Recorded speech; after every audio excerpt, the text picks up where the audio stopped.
Ek voel God praat met iemand of vanmôre met mense. In die wêreld waarin jy moontlik vanmôre is daar nie desmoontlike antwoord nie. Maar dis wanneer God toetree tot jou oomblik. En ek praat nie net van liggaamlike kondisies nie. Ek voel ek wil vanmôre hartsake aanspreek.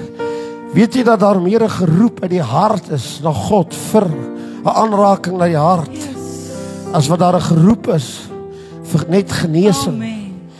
Weet jy dat as die hart deur God aangeraak word, maak nie eintlik saak wat met my lyf gebeur nie, want ek is deur God aangeraak en mense neem weekliks hulle eie lewens, want daar is 'n geroep.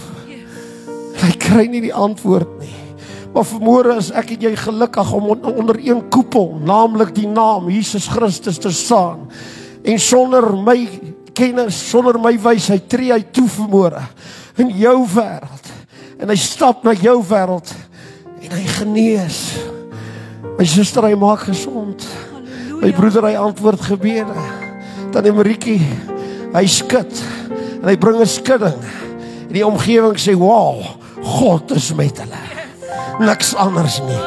Hy sê ateës en hy kyk, hy sê ek moet erken as ek na Oosie kyk, bestaan daar 'n ding soos die heerlikheid van God. Want look at his life. Kyk na Annetjie. Kyk na Theo. Ek kan iets, daar is 'n hand oor hierdie saak. Ons kan dit nie beskryf nie, ons kan dit nie verstaan nie, maar hy reik vanmôre uit deur